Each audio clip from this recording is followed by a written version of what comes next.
ងារប្រលឹងថ្លើមថ្លៃកែវចរណៃល្អវៃម្លេះទេភ្នែកថ្ពាល់មុខស្រស់មានស្នេ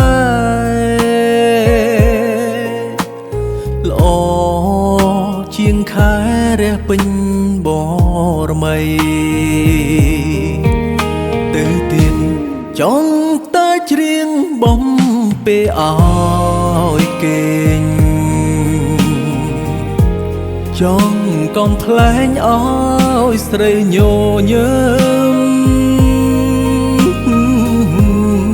ចង់ចាប់ញីទាំងព្រឹកប្រលឹមចង់តែផ្ទឹមរៀបការនឹងអូ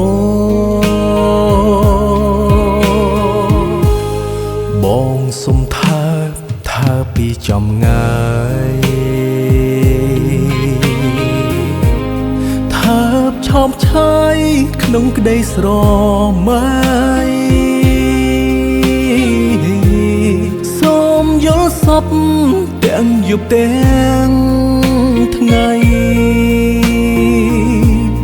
ឃើញតែថ្លៃកុំឃើញណែណាសូមសារភាពក្រាបដល់ធរណី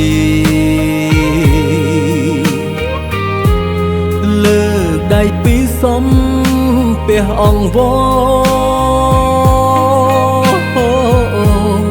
កុំខឹងនឹងបងអ្នកក្រស្នេហ៍ស្រីល្អភ្លេចឋានៈខ្លួន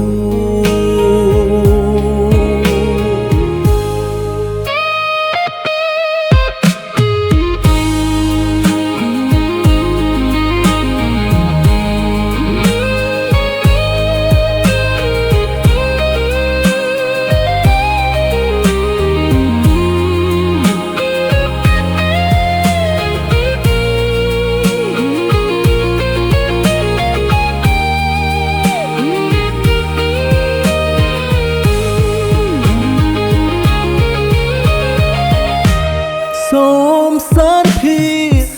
ភាព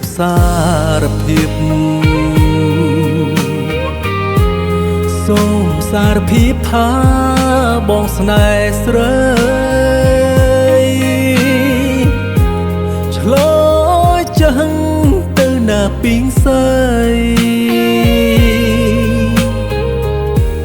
ត្រូវឲ្យក្តីសង្ឃឹមបងផង